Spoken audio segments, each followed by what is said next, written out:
Téléspectateurs et auditeurs de Radio-Télévision Campus Monde, recevez nos salutations les plus chaleureuses et bienvenue à votre tribune d'évaluation des structures ou institutions dans leur démembrement.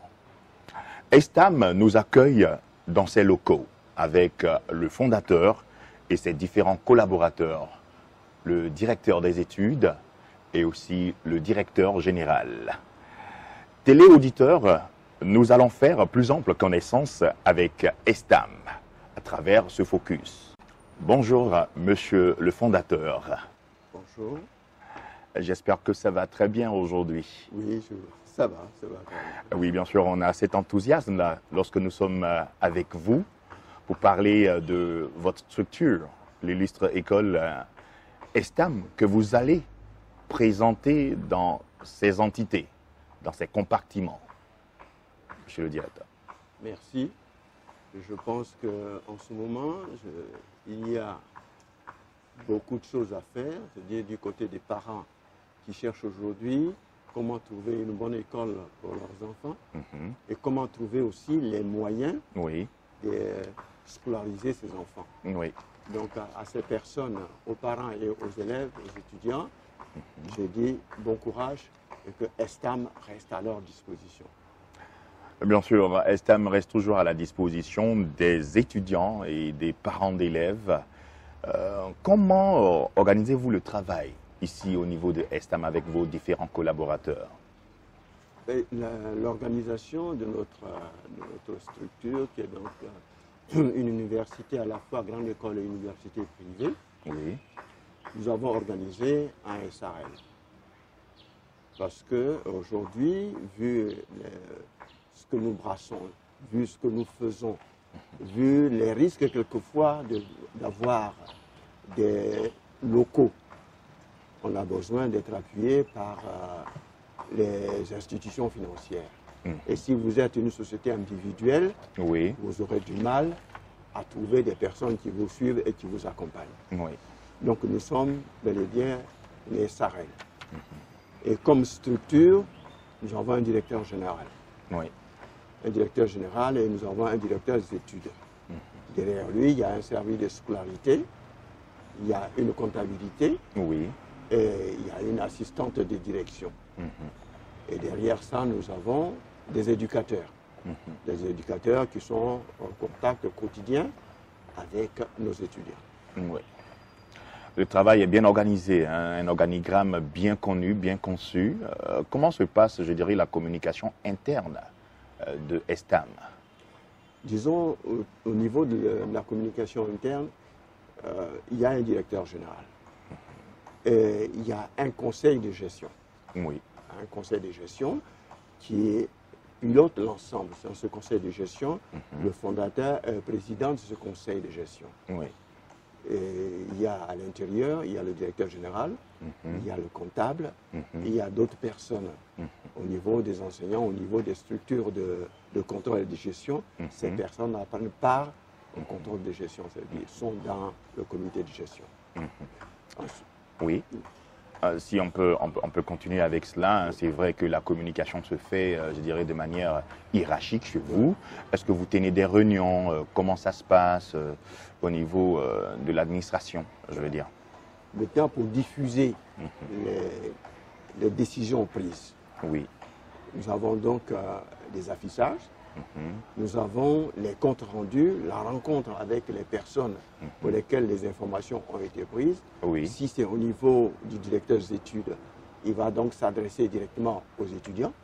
Parce que chez nous ici, la tâche fait que le directeur des études est en contact direct avec les étudiants qui sont sur la plateforme, qui sont dans notre institution. Et rendre compte, donc, le directeur des études va donc rendre compte au directeur général. Je veux dire que le directeur général, comme moi-même, nous ne sommes pas impliqués dans les tâches qui reviennent au directeur des études. Comme moi, je suis impliqué rarement dans les tâches qui reviennent au directeur général. Ça n'empêche pas que je lui demande quelquefois des comptes. C'est-à-dire, je veux être informé sur telle ou telle chose. Mais on laisse.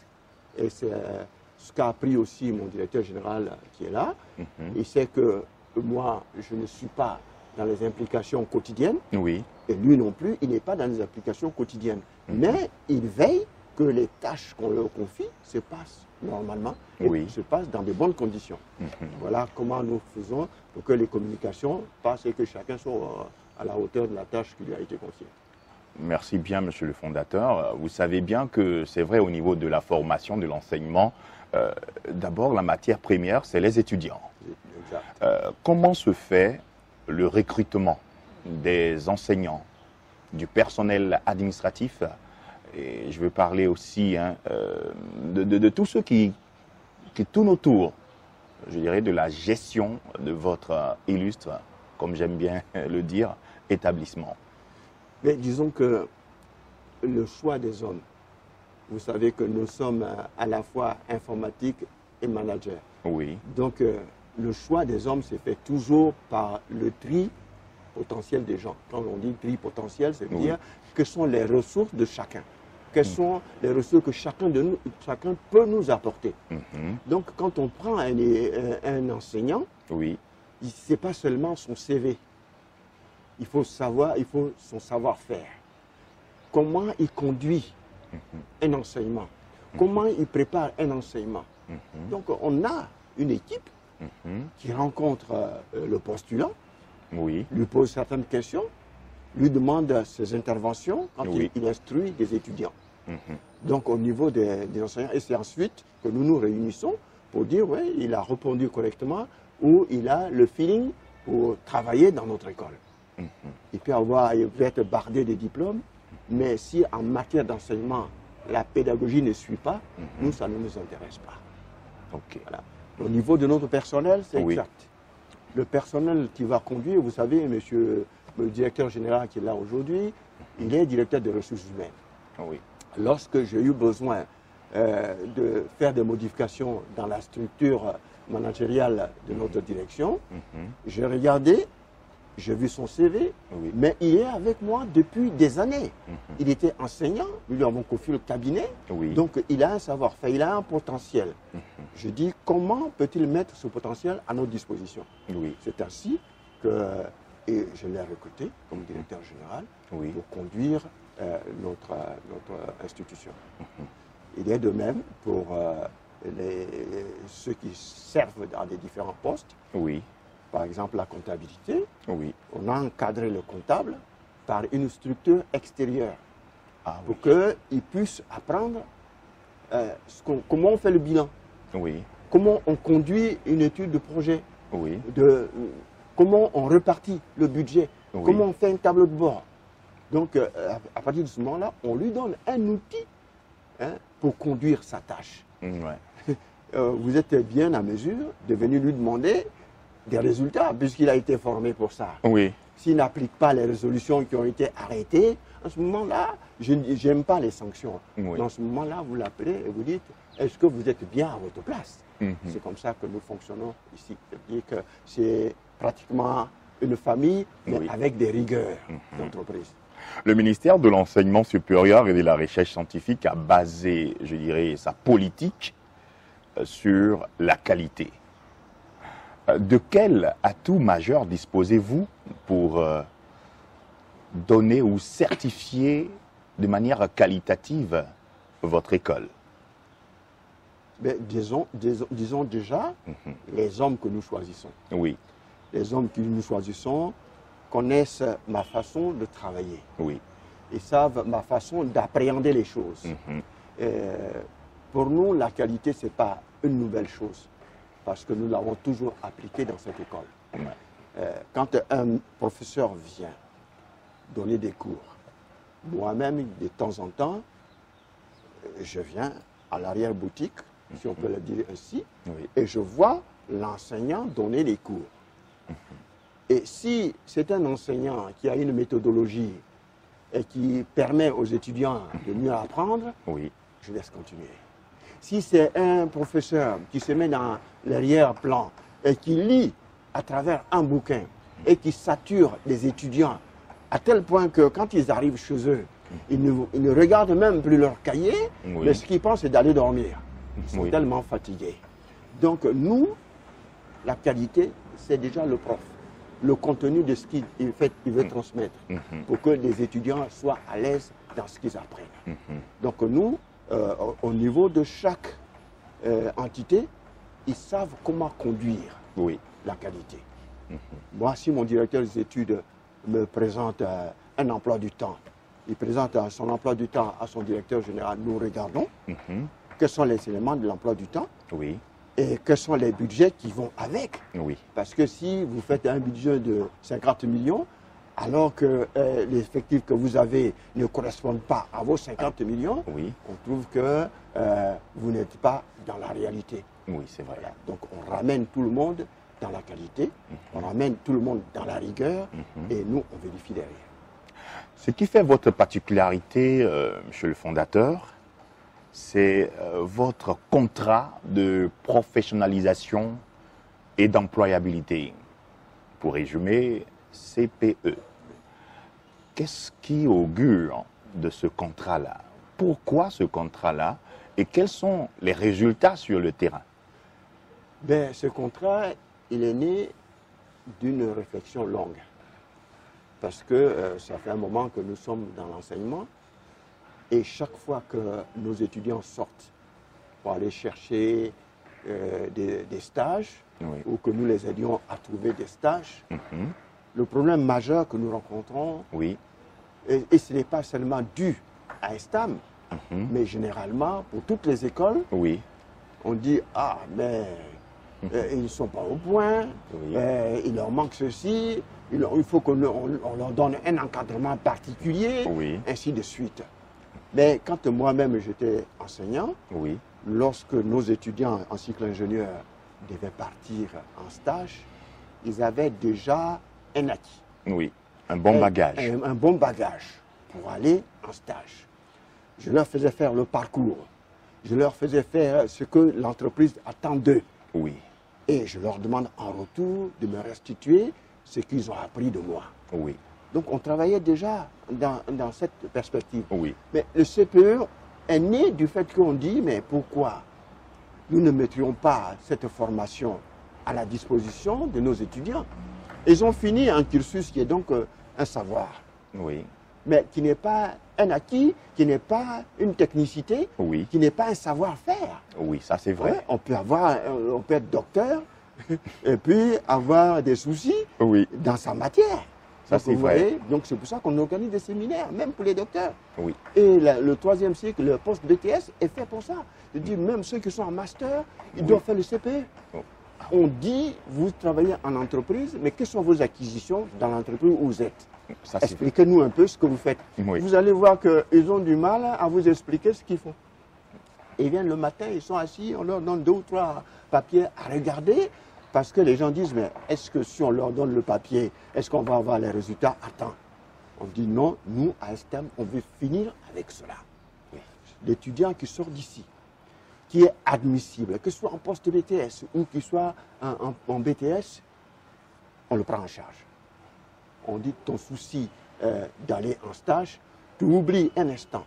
Nous, on va te former en interne, te donner les compétences techniques en interne.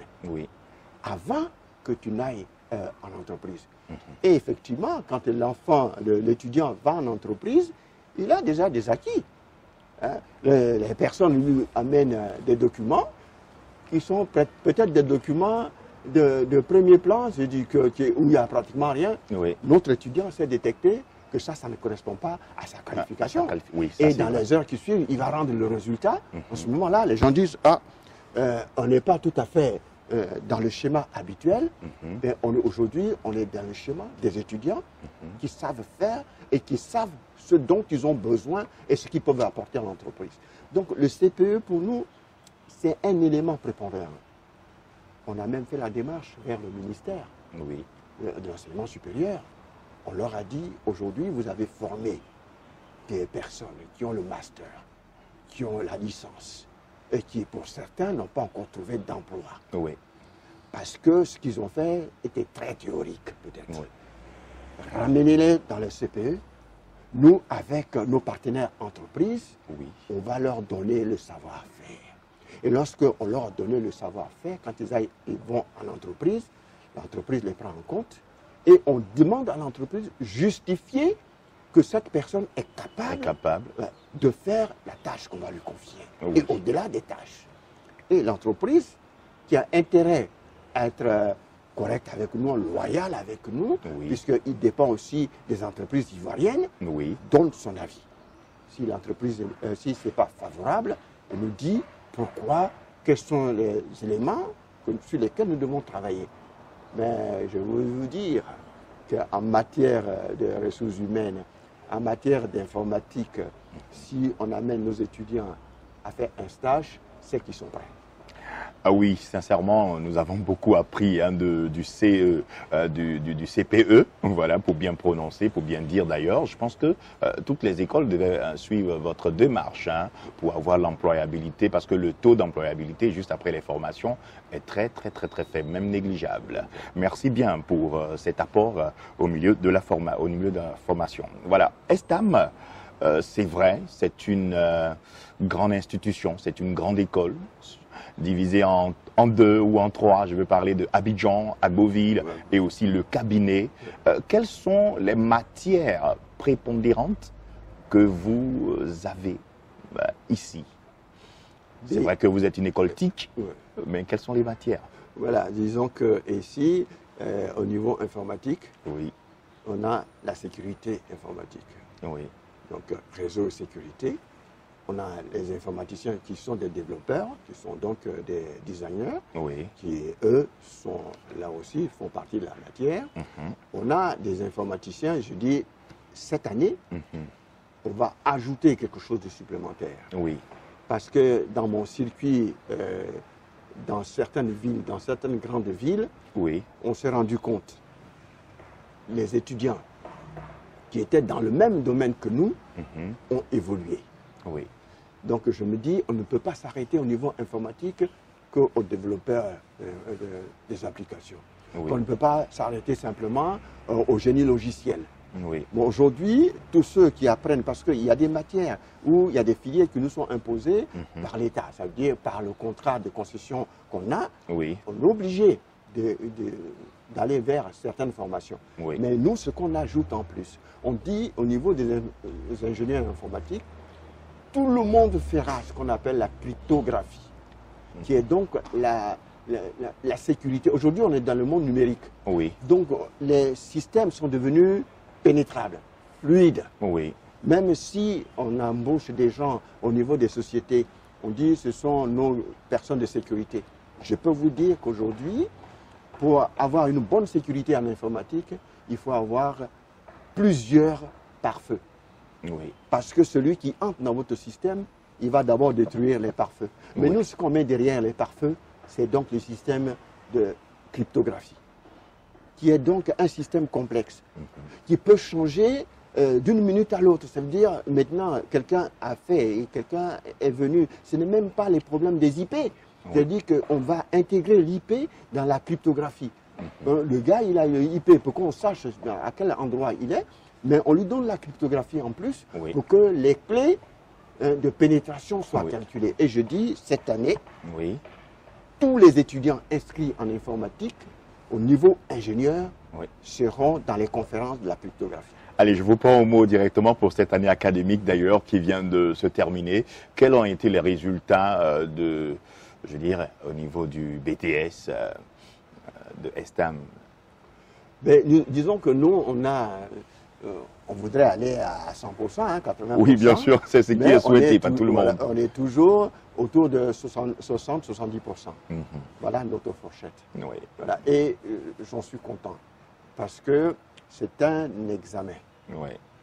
Et à tout examen, il y a toujours des défaillances. Oui. Même l'étudiant qui est bien préparé, le simple fait de se trouver dans une classe isolée, déjà, il perd ses moyens. Voilà. Donc là, il perd ses moyens. C'est pour ça que nous aussi, on fait appel. On dit les étudiants qui ont passé le baccalauréat et puis qui n'ont pas reçu le baccalauréat, mais qui ont 160 points. L'État ivoirien permet aujourd'hui que ces enfants-là ne soient pas dans la tristesse ni dans l'angoisse. Ils peuvent faire l'étude supérieure, ils peuvent rentrer dans les écoles. Ils ont les capacités. Ils ont les capacités. Voilà. C'est pour ça que l'État a dit, ils rentrent sans le baccalauréat, mais ils peuvent poursuivre leurs études. Aujourd'hui, il faut en profiter. Oui, Et ça, c'est- Estam aussi, là, s'est organisé pour cela. Ok. Voilà, quels sont, je dirais, les défis hein, pour cette année? C'est vrai que vous avez parlé du système informatique. Aujourd'hui, les pare-feux ne sont plus, je dirais, de l'actualité et tout cela. La décryptographie, hein, c'est ça, si je La veux bien. cryptographie. Cryptographie, nous on va décrypter, hein. Ouais. Il n'y a pas de problème. Oui, c'est ça. Mais il faut le dire, voilà, quels seront tout simplement votre défi, vos défis pour cette année académique? Mais cette année académique et puis les années qui vont suivre, c'est-à-dire cette année, on veut former des ingénieurs Oui, capables de relever le défi. oui, Le défi, il est mondial. oui, Il n'est pas seulement ivoirien. ouais, Donc, capable de relever le défi. Un enfant, un étudiant qui sort de chez nous en cycle ingénieur informatique et qui veut aller travailler au Ghana, Oui. il n'a aucun souci. Qui veut aller travailler en France, il n'a aucun souci. Parce que je vais vous dire simplement et modestement que les Français, les Européens, en matière informatique, ils ont autant de soucis que nous. ouais. Moi, quelquefois, je reste un mois en France pour des séminaires, mais quand on rentre dans les hôtels qui nous ont loués, on n'a pas de Wi-Fi. Oui. Comme si on était à Abidjan et qu'on cherche après le Wi-Fi.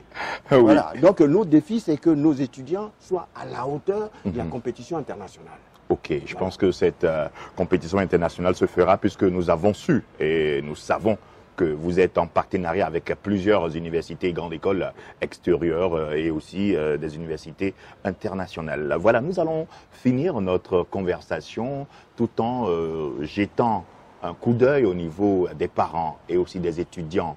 C'est vrai, c'est la vraie matière, hein. Oui. Je veux dire, qu'est-ce qui peut pousser un parent à inscrire son enfant à Estam? Mais déjà, je veux dire que nous, c'est un partenariat à trois. Oui, Ça veut dire les parents, oui, l'étudiant et l'école. Nous, ce que nous sommes en train de faire, nous faisons notre part. oui, Ça veut dire on met les infrastructures à la disposition des étudiants. oui, On met nos programmes à la disposition des étudiants. On met notre volonté, la bonne volonté, une volonté consciente de ce qu'on peut faire pour l'étudiant. oui, Les parents et les enfants réfléchissent pour dire qu'est-ce qu'on choisit dans telle ou telle école. Nous avons des conseillers qui sont là, qui les reçoivent. Mais ce que je peux dire pour les parents, oui, c'est de laisser l'enfant choisir, faire son choix. Parce qu'une fois qu'il a fait le choix, il en discute avec les parents, il est plus motivé oui, à poursuivre ses études. Mais si c'est imposé par les parents, il fera toujours à côté de ce qu'on lui a imposé. oui, Et ce que je veux dire aussi, c'est qu'aujourd'hui, on appelle tous les étudiants qui viennent d'ailleurs ou de Estam, qui ont passé le BTS l'année dernière et cette année, qu'ils fassent la licence 3. La licence 3 qui donne une ouverture sur leur perspective d'avenir. oui. Sinon, aujourd'hui, si vous n'avez que le BTS, vous êtes limité. Mais si vous avez la licence en plus, et si vous avez le master en plus, on dit qui peut le plus, peut le moins. On demande un concours, on dit on veut des bacheliers, vous pouvez présenter le BTS. Bien On sûr. dit on demande des BTS, vous présentez la licence. Oui, Vous voyez? Donc vous avez plus de chances que ceux qui n'ont que le BTS. Bien Et sûr. je leur demande de s'inscrire à Estam.